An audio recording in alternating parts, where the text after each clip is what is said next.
इस 2018 में जो हुआ था केवीएस का पेपर जो हुआ था उसे मैं सॉल्व कराऊंगी। और 18 के बाद अब 22 में वैकेंसी आई है जिसका पेपर अब होने जा रहा है, 9 फरवरी को है। तो जो लास्ट केवीएस पेपर हुआ था म्यूज़िक का 2018 में, ये उसका पेपर है। तो 1 से 50 तक तो वही जनरल पेपर में जो रीजनिंग, हिंदी, इंग्लिश वगैरह आती है, तो 51 से म्यूज़िक के क्वेश्चंस थे।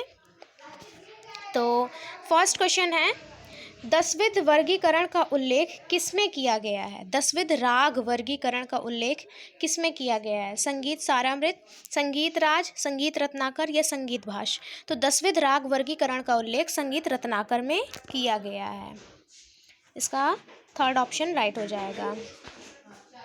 नेक्स्ट क्वेश्चन है कि इनमें से चर्मवाद्य कौन सा था? मतलब चर्मवाद मतलब जिसमें चमड़ा लगा रहता था, तो चर्मवाद्य कौन सा था? दुदुम्भी, सुंदरी, इसराज या घटम? तो इसका राइट ऑप्शन होगा दुदुम्भी। दुदुम्भी एक चर्मवाद्य था, प्राचीन काल में बहुत इसका वर्णन मिलता है।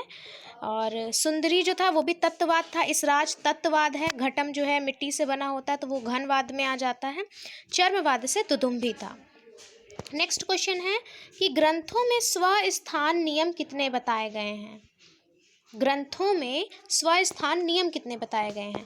3, 4, 7 या 10? तो ग्रंथों में 4 प्रकार के स्वस्थान नियम बताए गए हैं। ग्रंथों में 4 प्रकार के, ये एक्चुअली आलाप करने का एक नियम होता था प्राचीन काल में, जो आलाप करने का नियम होता था उसको स्वस्थान नियम बोलते थे। तो ये 4 प्रकार से आलाप करते थे, तो उसी में है। तो स्वस्थान नियम के 4 प्रकार बताए गए। नेक्स्ट क्वेश्चन है, भातखंडे पद्धति में मंद्र सप्तक स्वर के लिए चिन्ह हैं। फर्स्ट, स्वर के ऊपर या फिर स्वर बिंदु, स्वर के नीचे कोष्ठक में स्वर या स्वर के ऊपर खड़ी रेखा? इसका सेकंड ऑप्शन जो लिखा हुआ है मतलब वो स्वर के नीचे लिखा होना चाहिए था, नहीं लिखा है इसमें।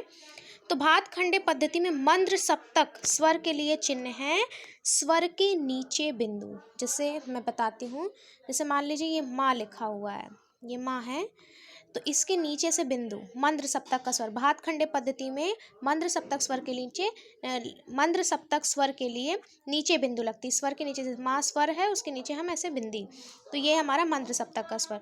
तो सेकंड ऑप्शन इसका राइट ऑप्शन होगा, और इस यहाँ पर होना चाहिए था कि स्वर के नीचे बिंदु।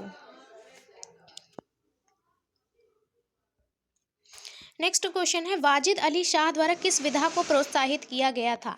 वाजिद अली शाह द्वारा किस विधा को प्रोत्साहित किया गया था? ख्याल, ठुमरी, चैती या तो कजरी?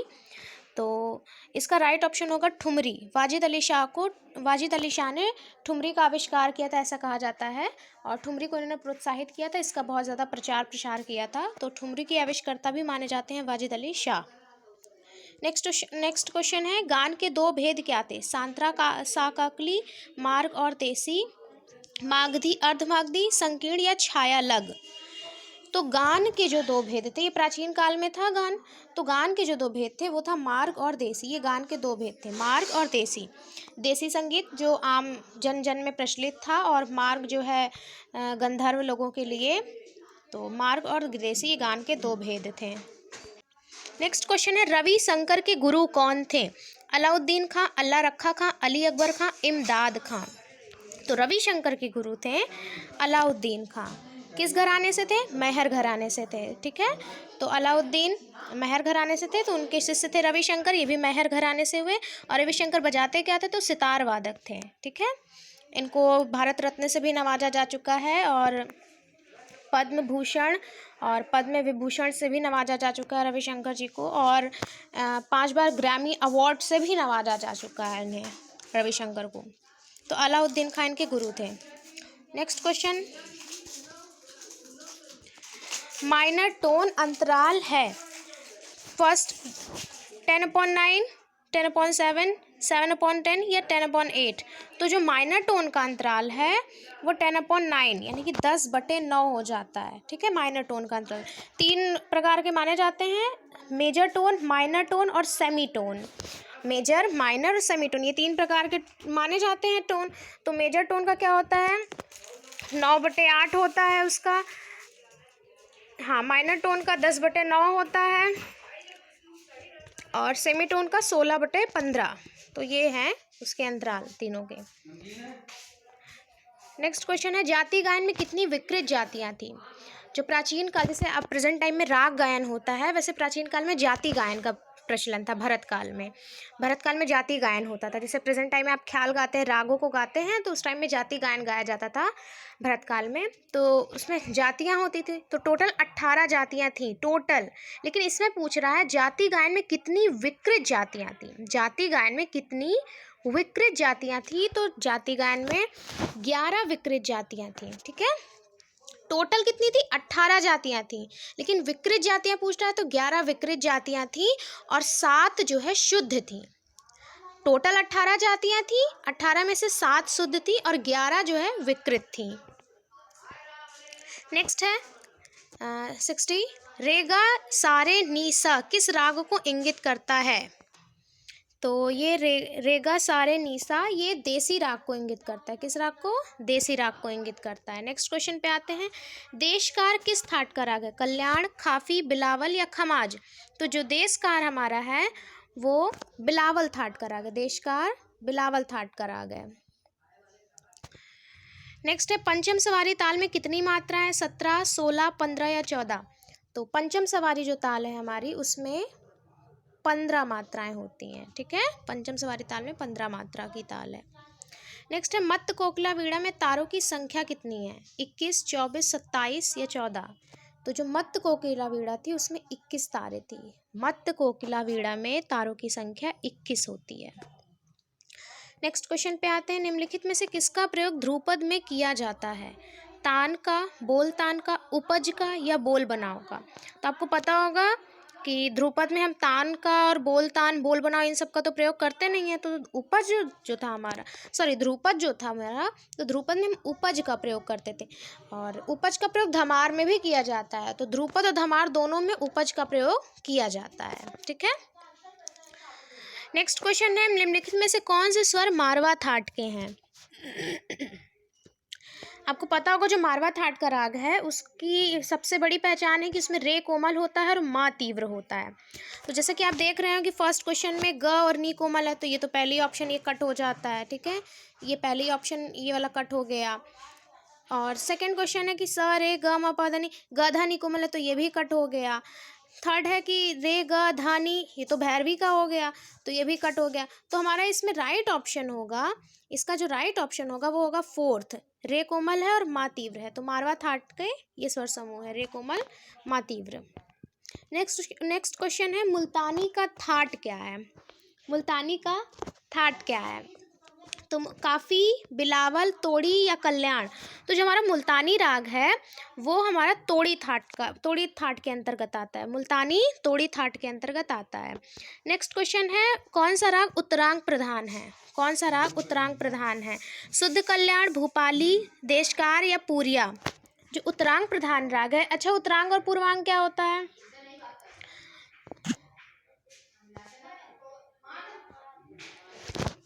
एक सेकेंड गाइस, सॉरी गाइस वो बैक हो गया था। तो उत्तरांग प्रधान इसमें राग पूछ रहा है, कौन सा उत्तरांग प्रधान राग है? शुद्ध कल्याण, भूपाली, देशकार या पूरिया?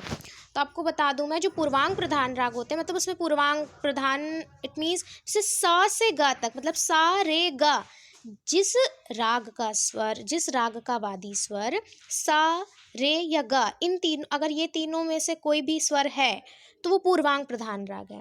और माँ से लेकर नी तक अगर किसी राग का वादी स्वर है, जैसे माँ है, पा है, ध है, ये सारे स्वर हैं, नी तो वादी होता नहीं है, तो जैसे माँ है, पा है, ध है, ये अगर ये वादी स्वर है तो वो उत्तरांग प्रधान राग है। मतलब सा से गा तक अगर वादी स्वर है किसी राग का तो वो पूर्वांग प्रधान राग है। माँ से नी तक अगर किसी राग का वादी स्वर है तो वो उत्तरांग प्रधान राग है। तो बताना चाहूँगी कि जो शुद्ध कल्याण राग है उसका वादी संवादी है गंधार और धैवत। ठीक है, शुद्ध कल्याण का वादी संवादी गंधार धैवत है। भूपाली का भी गंधार और धैवत वादी संवादी है। पूरिया राग का गंधार और निषाद वादी संवादी है। लेकिन जो देशकार हमारा ये बिलावल थाट का राग है और इसका जो वादी संवादी है ध ग, मतलब धैवत और गंधार वादी संवादी है। तो देशकार का वादी संवादी क्या है? देशकार का वादी स्वर क्या हुआ? धैवत।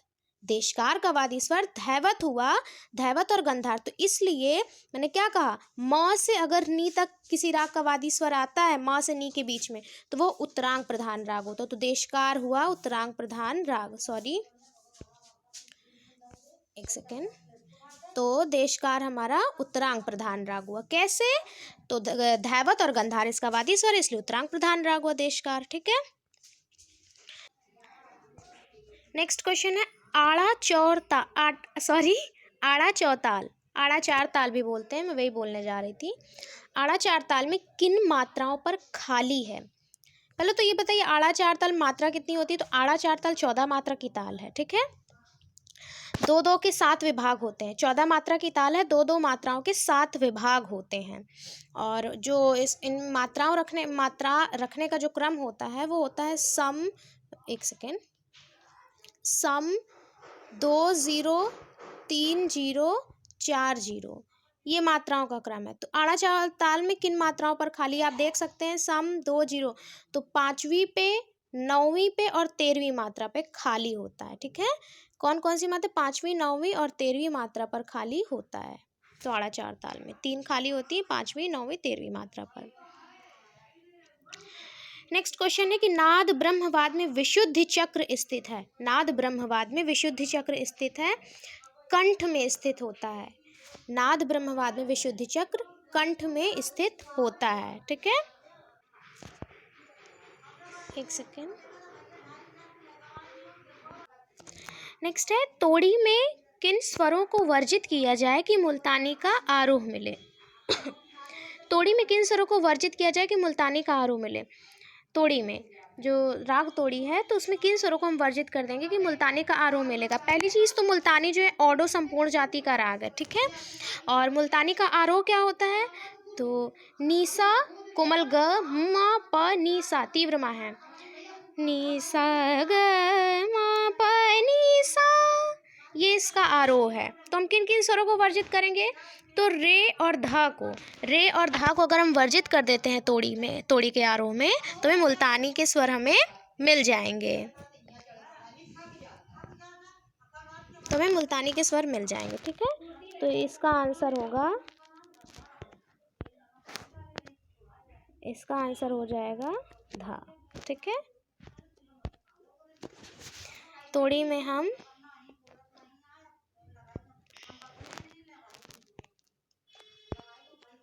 तो ये इसका आंसर हो जाए।